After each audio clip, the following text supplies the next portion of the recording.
Salut, j'espère que tu vas bien. Alors, je t'ai préparé un autre document ressource. En fait, à force de vous parler, ben, je reçois beaucoup d'informations et puis j'ai cru comprendre que certaines personnes ont de la difficulté à, à savoir exactement c'est quoi les portions. Je mange-tu trop, je mange pas assez? Et puis, bon, ben, on veut se défaire là, de calculer les calories, ça, vous comptez, vous savez ça. Maintenant, on veut prendre plus conscience des macronutriments. Alors, il y a encore de l'ambiguïté par rapport à ça. Donc, j'ai pensé vous faire un document ressource. En fait, quand je vous fais des documents ressources, c'est pas parce que je vous oblige à le suivre à la lettre et puis vous vous en servez là, constamment tout le temps pour vous stresser. Absolument pas. C'est pas ça le but, pas du tout. Quand je dis un document ressource ou un outil, c'est justement ça, c'est un outil. C'est comme quand on fait de la rénovation, eh bien, on a plein d'outils qu'on peut utiliser. On n'utilise pas le marteau tout le temps pour toutes les occasions. On l'utilise lorsqu'on en a besoin. Alors, les outils que je vous crée, c'est justement la même façon. Donc, vous l'utilisez pendant un certain temps pour avoir la prise de conscience. Puis après ça, bon, ben, c'est OK, la prise de conscience est là. Vous pouvez tout simplement le délaisser. OK? Alors, je vais juste partager l'écran. Alors voilà. Donc, il s'intitule L'alimentation à privilégier. Je vous explique un petit peu en fait, c'est des choses que je vous ai déjà dit de base, hein, la raison pour laquelle je vous présente les protocoles ou en fait, chaque personne a un protocole différent, mais avec les mêmes éléments. Donc, dépendamment où est-ce que vous vous trouvez dans votre cheminement au niveau, dans tous les aspects là, dont je vous ai posé la question, autant au niveau de vos habitudes alimentaires, votre alimentation, habitudes alimentaires, comment vous parlez, les émotions, le sommeil, tout ça. Mais principalement, donc, je vous ai mis mes références et comme je vous ai dit à plusieurs reprises, je travaille avec des gens ou en fait, je me réfère à des gens, des spécialistes. Donc, chacun de ces spécialistes-là, de ces docteurs-là, ils ont une spécialité quelconque et puis ils font des études cliniques. Et les études cliniques, contrairement aux études qui sont faites, qui peuvent être biaisées par soit le gouvernement, dépendamment c'est qui finance l'étude, eh bien, donc eux autres, en faisant des études cliniques, je comprends très bien qu'il y a des gens qui ne rentrent pas toutes, c'est pas tout le monde qui rentre dans cette étude-là, parce que oui, il y a des exceptions, mais il reste que ils sont capables d'en tirer des conclusions, puis des conclusions qui sont valables, qu'on peut vraiment appliquer. Okay? Alors, c'est la raison pour laquelle je les suis. Donc, on part du principe que la prise de poids, le corps prend du poids parce que une des raisons, la mauvaise qualité de nos aliments, ce qui nous est présenté. Et puis, ben, à un moment donné, le corps devient malade. Et puis, parce qu'on ne le voit pas, puis on n'a pas tout le temps les symptômes qui nous démontrent que notre corps est malade. Oui, il le démontre par une prise de poids, mais c'est pas ancré ça dans notre tête que quand mon corps prend du poids, c'est parce qu'à quelque part, il y a quelque chose qui ne fonctionne pas bien à l'intérieur. OK? C'est pas dans notre culture, ça encore. Mais moi, je vous le dis, bien sûr, parce qu'à quelque part, il se protège. J'ai besoin de prendre du poids, c'est parce qu'il se protège de quelque part. Il y a peut-être trop de nourriture, mais il y a trop de quelque chose. Donc, à un moment donné, c'est la santé cellulaire, la santé de la flore intestinale, puis l'équilibre hormonal qui est tout dérangé. Alors, le jeûne, ça nous aide, mais aussi savoir qu'est-ce qu'on veut privilégier dans notre alimentation, ça nous aide énormément. Ça fait que vous allez pouvoir le lire. Okay, donc, je vous ai parlé, puis je reviens toujours dans les éléments du protocole, le jeûne, des vrais aliments, manger pour nourrir le corps et non pas manger parce que mon mental me dit qu'il faut que je mange ou parce que mon habitude me dit parce qu'il est midi, puis il faut absolument que je mange à midi ou parce qu'il est 5 heures, il faut que je soupe.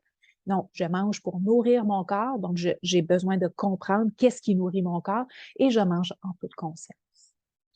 Alors, la première étape, je vous amène à visualiser vos portions. Je vous en ai parlé un petit peu dans le programme PKC, mais ici, je vous ai mis vraiment une image avec qu'est-ce que représente une portion. C'est quand on parle des macronutriments, on va parler de protéines, des végétaux qui sont les vitamines et minéraux, majoritairement les glucides, les lipides. Alors, comment rapidement on peut vérifier dans notre assiette, comme là, je viens juste de manger, et puis, bon, rapidement, j'avais 3 points de végétaux, j'avais une paume de main, donc j'avais une portion de protéines, et j'avais 3 pouces, donc 3 pouces de lipides. Des glucides, j'en avais un petit peu, j'en ai pas ajouté, mais j'en avais un petit peu parce que vous allez voir tantôt que contiennent les aliments. Les glucides, on en trouve toujours dans les végétaux, puis on en trouve aussi dans les noix et dans les graines. Fait qu'aussitôt que vous ajoutez des portions de graines ou de noix, bien, il y en a pas beaucoup, mais il y en a quand même un petit peu. C'est quand même assez facile. Vous allez voir quand je vous présente je vous présente un exemple de portion journalière. C'est quand même assez facile d'aller chercher le 20 à 30 grammes. Okay? Juste avec des noix, des graines et des différents types de végétaux, là, c'est quand même assez facile d'aller chercher ce 20 grammes-là sans ajouter des fruits, sans ajouter des biscuits, sans ajouter du dessert, sans ajouter autre chose. Okay? Donc, ici, là, vraiment, c'est pour que ça soit rapide. Donc, la paume, le poing, la main pour le glucide et puis les pouces pour les lipides. Puis, je vous ai mis aussi, bon, ben, quand on parle d'une portion, on parle de 10 grammes, puis 10 grammes, c'est égal à une cuillère à soupe. Alors, je vous ai mis vraiment des références. OK? Ces références-là, là, vous voulez vraiment les avoir par cœur, sur le bout de vos doigts, pour être capable de facilement, rapidement repérer, ben, qu'est-ce qu'il y a dans mon assiette. OK? Maintenant, ici, je vous ai donné un exemple de portion quotidienne par macronutriments. Et en fait, c'est ce que moi, je suis.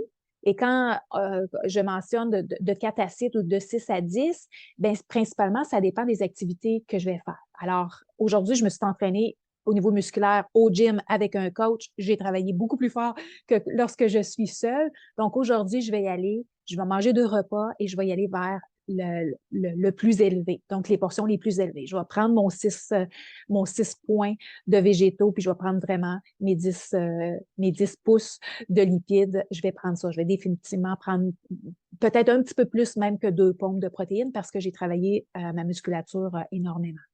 Donc, ça vous donne, donc, dans une journée, c'est un exemple quotidien.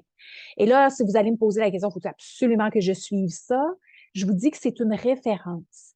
Vous ne devriez pas aller beaucoup plus que ça, parce que ça, c'est quand même là, dans les maximums, c'est 1600 calories. Donc, 1600 calories pour une femme, 55 ans en montant, moyennement d'activité physique. Si vous allez plus que ça, vous mangez plus que qu'est-ce que votre corps a besoin.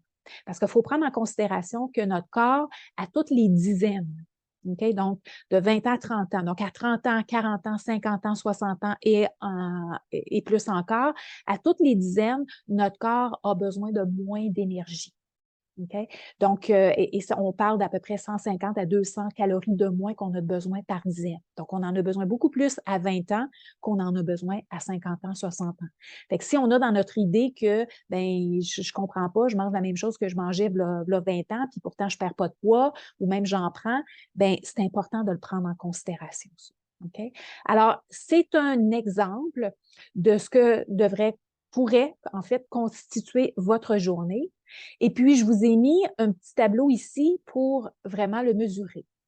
Donc, ce que je vous invite à faire, OK, pour les personnes qui vraiment, vous n'avez aucune espèce d'idée sur les portions, puis vous avez le doute que je pense peut-être que je mange trop. OK? Donc, ça, c'est une perception, mais on veut le valider. Moi, j'ai appris ça de Tony Robbins qui nous disait qu'on ne peut pas améliorer quelque chose qu'on ne mesure pas.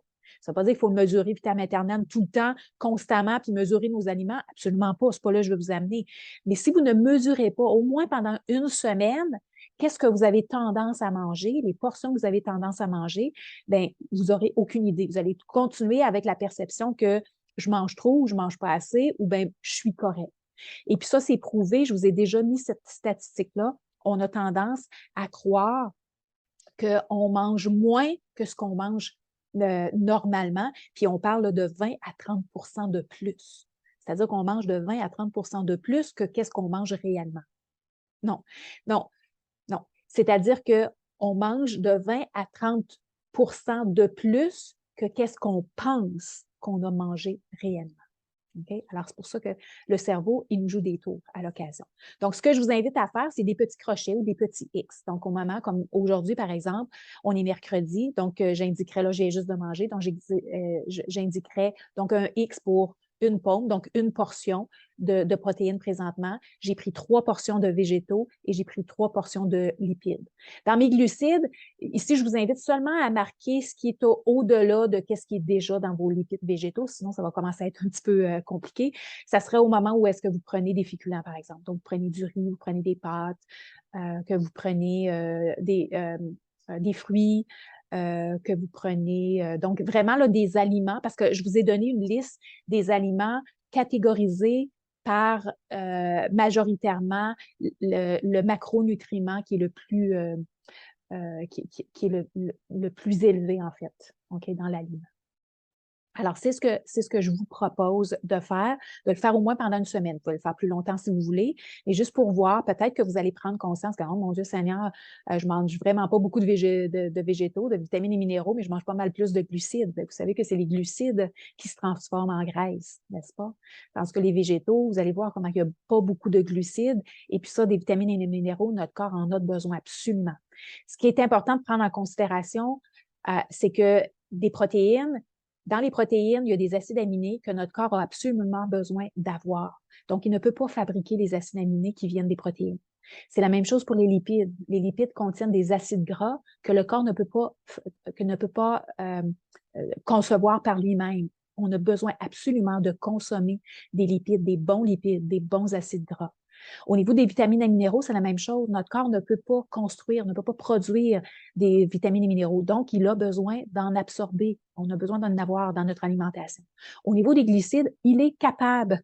Il va prendre des lipides et puis il va les transformer en glucides, en glucose, parce que notre corps a besoin de glucose, mais il est capable de transformer avec les composants qu'il a déjà. Donc, c'est la raison pour laquelle on n'a pas besoin d'en avoir en profusion dans notre alimentation, parce que notre corps est capable d'en produire.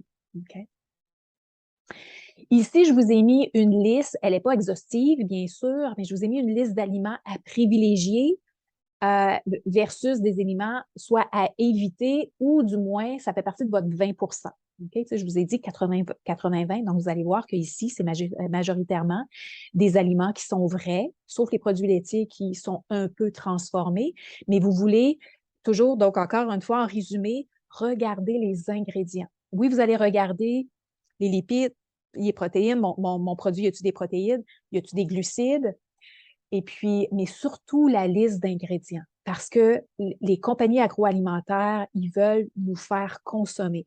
Et là, de plus en plus, parce que la diète keto, elle est tellement populaire, de plus en plus, les compagnies agroalimentaires vont marquer en gros, ce produit-là, il est accepté keto. Et puis, finalement, quand on regarde la liste des ingrédients, elle est longue comme ça. Quand la liste des ingrédients, elle est longue comme ça veut dire que à l'intérieur, il y a énormément de produits chimiques, produits de conservation qui font en sorte que c'est des toxines. Okay? C'est pas juste le fait que j'ai diminué mes glucides. C'est le fait que j'ai bien beau avoir diminué mes glucides, mais si je continue à utiliser des produits qui utilisent des mauvais gras, donc toutes des huiles, donc je vous l'ai marqué, les huiles végétales polysaturées comme canola, tournesol, soya, maïs. Donc, si je continue à utiliser des produits qui ont été fabriqués avec ça et avec toutes sortes de produits chimiques, bien, je continue à emmagasiner des toxines, bien, je continue à faire travailler mon foie très fort, puis à endommager mes autres organes, puis mon intestin, donc ma flore intestinale de la même façon. Comme je vous ai dit, la santé de la flore intestinale, elle a un rapport parce que c'est à travers nos intestins qu'on absorbe les vitamines et minéraux et certains nutriments. Et c'est aussi à travers la flore intestinale que certains récepteurs de nos hormones sont fabriqués. Si on n'a pas une bonne santé de notre flore intestinale, ben notre corps ne peut pas produire ce qu'il a besoin de produire. Alors, je vous ai aussi mis un petit astérix. Donc, c'est une notion supplémentaire que je viens d'apprendre. Ça fait quelques mois que j'ai appris ça. C'est Dr. Gundry qui présente la notion. Lui, il s'était posé parce qu'en fait, lui, il envoie des patients, il traite des patients de diabète, toutes sortes de... C'est un cardiologue, en fait. Alors, il traite des patients en cardiologie, mais aussi de toutes sortes, avec toutes sortes de problématiques. Et principalement, lui, en tout cas, c'est un des premiers, je dirais, cardiologues qui, oui, il fait de la chirurgie, mais avant même de faire de la chirurgie, il va instruire ses patients à changer leur alimentation. Okay? On ne voit pas ça ici au Canada. beaucoup. D'un, les docteurs n'ont pas le temps, ça c'est la première chose. Et de deux, ça ne fait pas partie de notre culture parce que, bon, ben, on s'en va, on se tourne rapidement, facilement, nous, vers la chirurgie ou la médication parce que c'est gratuit. Okay? C'est l'État qui paye, c'est gratuit. Tandis que dans d'autres pays, et dont les États-Unis, bien, les gens doivent payer, ou du moins payer une assurance. Donc, ce sont des alternatives qui se tournent un petit peu plus souvent que tout de suite aller vers la médication puis la chirurgie. Alors, en faisant ces études cliniques, il s'est aperçu que même à travers des protocoles alimentaires, même à travers l'alimentation keto, par exemple, il y avait certaines personnes qui avaient de la difficulté à perdre du poids. Puis il y avait même des gens qui avaient beaucoup de difficultés au niveau intestinal, puis ça s'améliorait pas. Encore beaucoup d'inflammation. Alors, donc, il s'est posé la question, donc, qu'est-ce qui pourrait entraver ça? Il a trouvé que dans notre alimentation, en fait, les végétaux ont une protéine, produisent une protéine appelée la lectine. Et cette protéine-là, elle endommage notre flore intestinale si on mange le produit, le produit cru. Et à ma grande surprise, moi, en fait, la problématique que j'avais, c'est que j'avais énormément, je mangeais beaucoup de légumes, mais j'avais énormément de gaz. Puis je comprenais pas, comment ça se fait, j'ai une bonne alimentation, comment ça se fait, j'ai des flatulences comme ça n'a pas d'allure. On dirait que j'ai de la misère à digérer, je comprends pas. Pourtant, je lavais mes légumes et puis j'utilisais un savon spécial pour ça, je prenais le soin de tout faire ça. Je faisais la même chose pour mes fruits, ça, je comprenais pas. C'est quand j'ai lu quelques livres, en fait, il a sorti quelques livres et que j'ai compris que, en fait, mon alimentation, mes légumes étaient majoritairement constitués de légumes dans la liste. Vous allez voir la liste plus bas, qui avait de la lectine. Alors, je comprenais pourquoi j'avais cette problématique-là. Ça fait que j'ai arrêté de manger pendant un certain temps. J'ai arrêté de manger ces aliments-là. Et en fait, on vous montre aussi, je vous montre comment vous pouvez les apprêter pour diminuer, en fait, pour éliminer la lectine de ces produits-là. Alors, quand je l'ai fait, je l'ai banni de mon alimentation ou je les ai fait cuire sous pression comme proposé. Eh bien, j'ai diminué vraiment, là, ça a changé drastiquement. Mes ballonnements, puis mes problèmes intestinaux, là, drastiquement, ça l'a changé. Alors ça, c'est une notion qui n'est pas nécessairement véhiculée d'emblée. En tout cas, en francophonie, je l'ai pas lu encore. Oui, ces livres sont traduits en français, là, mais c'est pas des choses qu'on entend régulièrement. Mais en fait, c'est quelque chose à prendre en considération quand on parle de la santé des intestins. Okay? Alors, donc, ça vous donne, par macronutriments, ça vous donne une idée de quoi sont constitués. Puis, comme je vous dis, je les ai catégorisés comme quels sont quand on parle de protéines, bien, majoritairement, c'est de la viande ou des protéines végétales. Fait que oui, bien sûr, qu'il peut y avoir des protéines dans les noix, par exemple. Oui, bien sûr, il y en a, mais il n'y en a pas autant. Il y a plus de lipides que de protéines dans les noix. Vous allez voir dans les tableaux que je vous ai fait plus bas. OK? Donc, si vous voulez savoir, ben, c'est quoi, comment je mange mes protéines, comment je mange mes végétaux, comment je mange mes lipides, et puis quels glucides à privilégier, eh bien voilà, je vous les ai mentionnés. Je vous ai parlé un petit peu d'épices qui sont très santé, qui sont très bons pour la santé, les farines à privilégier et les sucres à privilégier pour les personnes qui veulent cuisiner. OK? Alors, vous allez pouvoir voir ça. Donc, je vous parle des aliments riches en lectine. Donc, c'est un peu un résumé de ce que je vous ai dit. Donc, principalement, on les apprête à travers. Donc, les végétaux, là, vraiment, c'est les piments. Donc, toutes les sortes de piments, zucchini, tomates, concombres, poivrons, pommes de terre, aubergines, citrouilles et courges. Puis, dans les graines, les amandes non blanchies. OK, ça, c'est quelque chose que je prenais. Les noix de cajou, les arachides, hein? Comme tu vois, le beurre d'arachide, qui est très, très, très populaire. Les noix de cajou, les arachides, les graines de chia. Et il y en a toutes sortes, des graines de chia. J'en mangeais à pocheter, des graines de tournesol, des graines de citrouille, des graines de tournesol, je mangeais ça à pocheter. Fait que moi, là, tout ça, je mangeais ça tout le temps. Et tout ça, je mangeais ça tout le temps, constamment. Donc, je ne suis pas étonnée comment ça se fait que j'avais des problèmes au niveau de mes intestins. Alors, c'est la même chose. Donc, si vous n'en avez pas, bon, ben OK, faites juste prendre l'information, observer. Mais si vous êtes comme moi, vous avez des problématiques au niveau de vos intestins, ben peut-être prendre ça en considération. Je vous ai fait des tableaux de valeur nutritive des aliments par catégorie, donc par macronutriments. Alors, les aliments riches en protéines, je voulais vous amener à la conscience comment, oui, on mange des protéines, mais en même temps, il y a aussi certains aliments qui ont des lipides. Il y en a qui en ont beaucoup. Puis là, si on parle de portions, comme supposons, si on parle des œufs, bon, ben, des 2 œufs va nous donner une partie de notre portion de protéines, parce que notre portion de protéines, on a dit 40 à 60 grammes, mais ça va nous donner une portion de lipides aussi. Okay? Si on parle du saumon fumé, c'est la même chose, parce que notre portion de lipides, à notre pouce, si vous voulez, notre cuillère à soupe, c'est égal à 10 grammes. Mais dans le saumon, on va aussi avoir une portion de lipides. Alors, il faut prendre ça en considération. Ça calcule, donc nos œufs et notre saumon va calculer, donc, le saumon, en fait, une portion, définitivement une portion de protéines. Les 2 œufs, non, pas nécessairement une portion complète de protéines, mais une partie, mais définitivement une portion de lipides. Alors, encore une fois, ici, je voulais juste vous le dire, moi, je l'ai fait ce travail-là. Je l'avais fait sur des papiers. Puis là, je me suis dit, ben, hey, ça serait le fun d'avoir ça sur un tableau. C'est facilement repérable. Après ça, on peut s'en souvenir parce que il reste que, oui, on a de la diversité dans nos repas, mais on mange sensiblement la même chose, hein, d'une semaine à l'autre ou d'un mois à l'autre. Donc, des œufs, c'est des choses qui vont revenir facilement.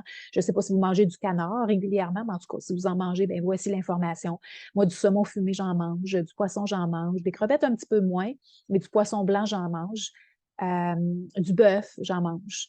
Donc, je vous ai mis vraiment du poulet aussi. Donc, tu sais, je vous ai mis vraiment qu'est-ce qui est euh, le plus populaire.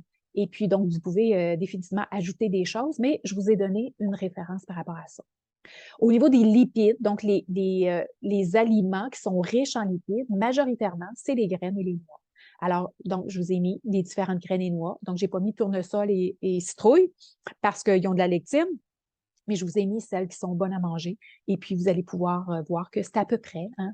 Donc, selon la portion, là, donc, ça vous donne à peu près une portion là, de 10 grammes environ. Ensuite, les produits de crèmerie, donc le yogourt et les fromages, sont riches en lipides. Il peut y avoir des glucides, il peut y avoir aussi des protéines. Donc, ça aussi, c'est encore de l'information.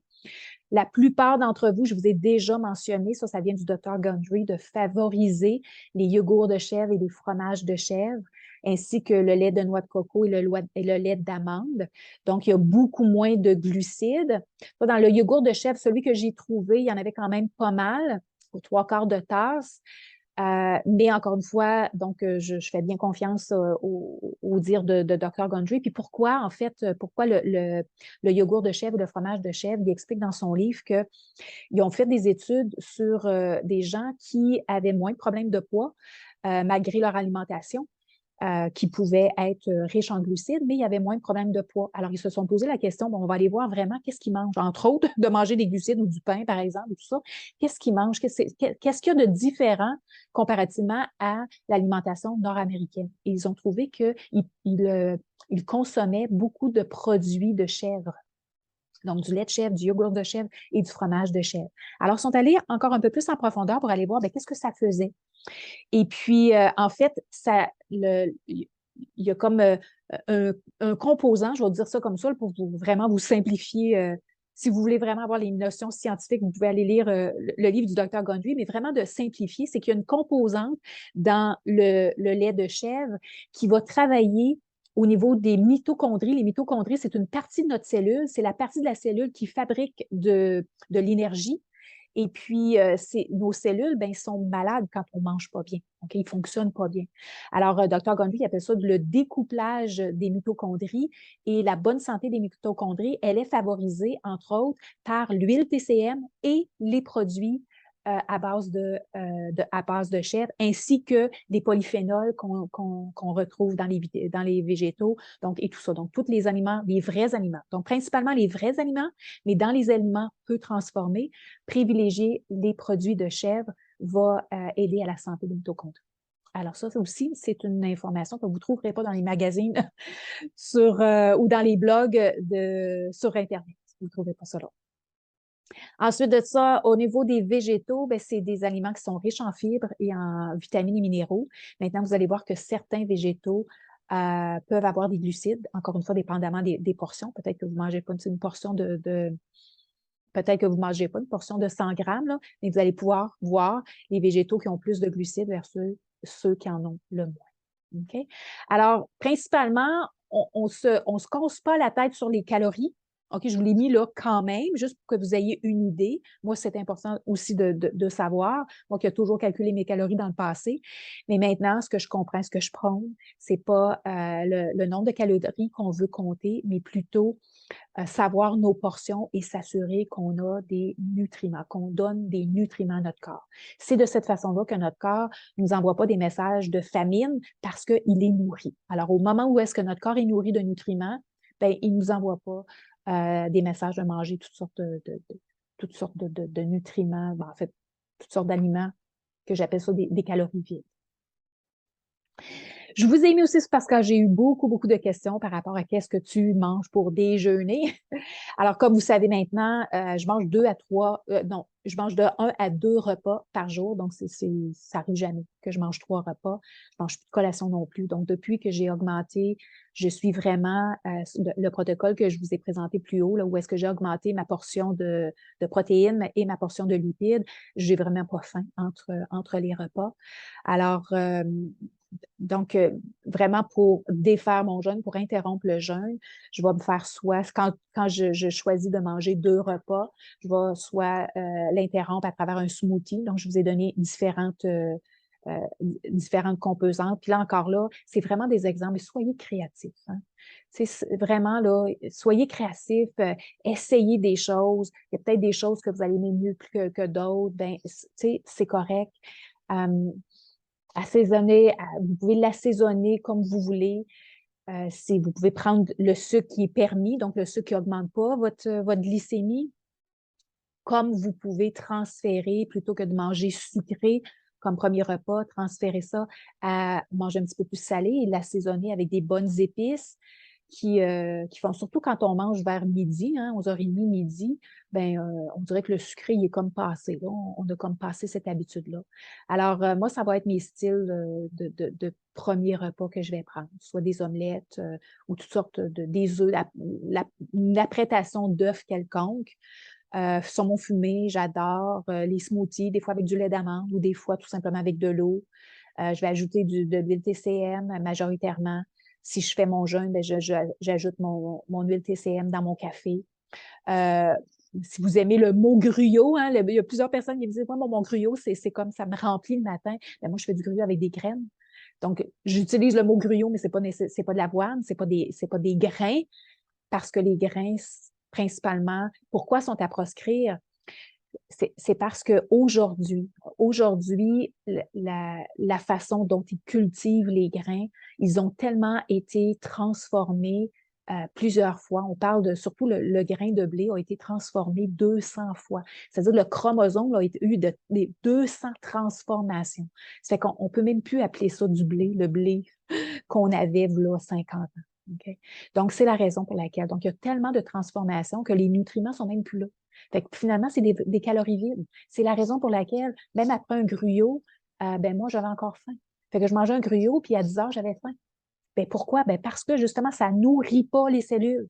Vous allez vous apercevoir que quand vous allez manger des vrais aliments, donc vous allez manger un repas d'œufs, un repas avec des graines, avec des noix, même avec des avocats, puis vous allez ajouter des bons lipides, ben, donc, vous avez des acides aminés, vous avez des acides gras, donc ce qu'on appelle les micronutriments essentiels. Vous allez voir que vous n'avez pas faim au bout de 2 heures parce que ça va prendre 4 à 5 heures, sinon plus, avant que votre corps digère tout ça puis métabolise tout ça. Donc, c'est ça la grosse différence. Encore une fois, j'ai utilisé le mot pudding, mais c'est pas une pudding vraiment qu'on connaît. C'est fait avec du yogourt de chèvre et puis des graines, tout simplement. OK? Et puis, si vous aimez cuisiner, alors je vous ai mis quelques recettes au bas. Si vous aimez cuisiner, c'est tout à fait correct.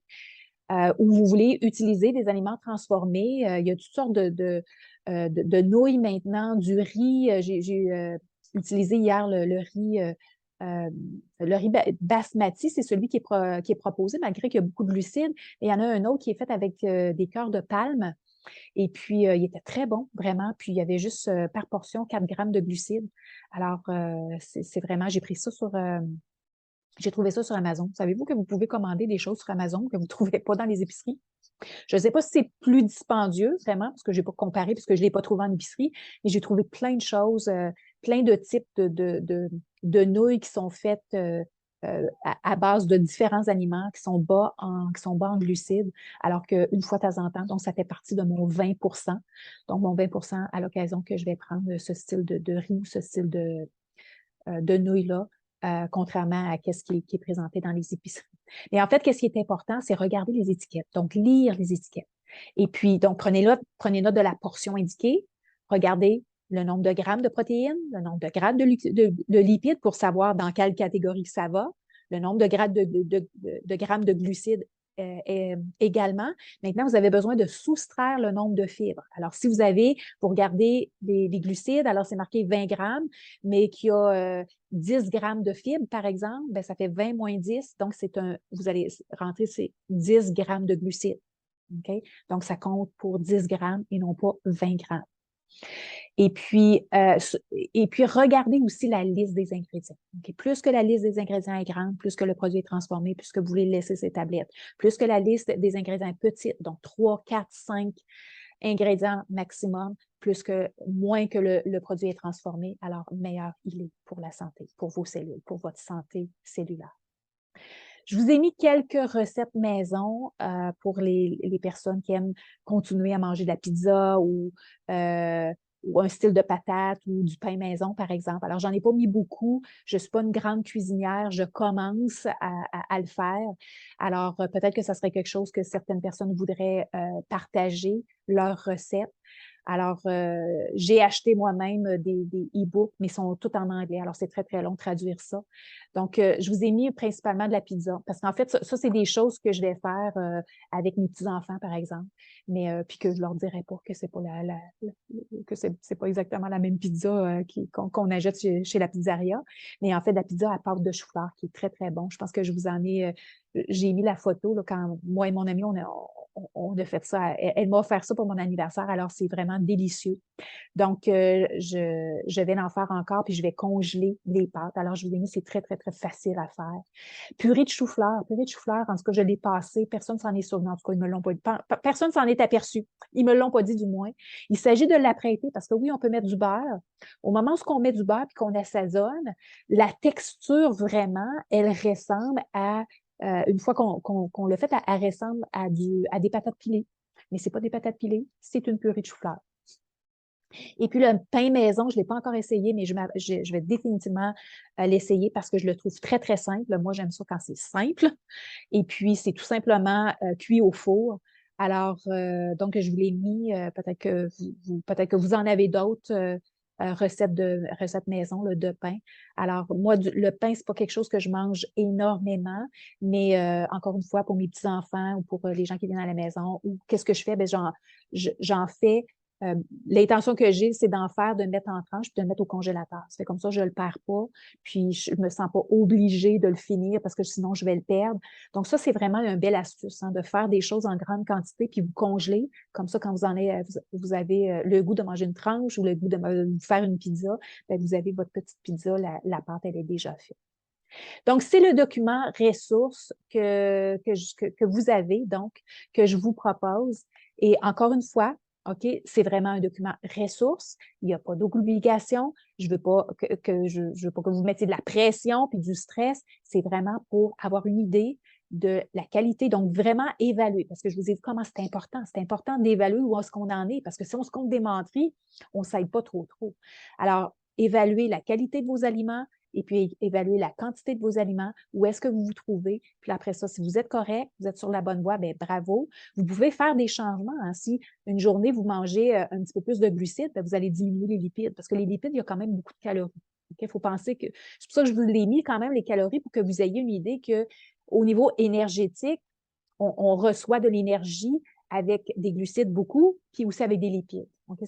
C'est les deux sources d'énergie majeures. Quand je dis d'énergie, là, comme très, très calorique. Okay?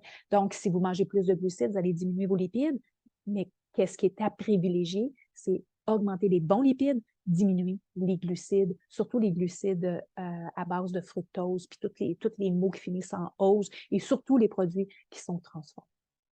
Alors voilà, si vous avez des questions, juste écrire sous la capsule et puis vous pouvez aussi me poser des questions lors de votre coaching. Mais je pensais que ça pouvait être bénéfique pour tout le monde. Alors voilà, à la prochaine.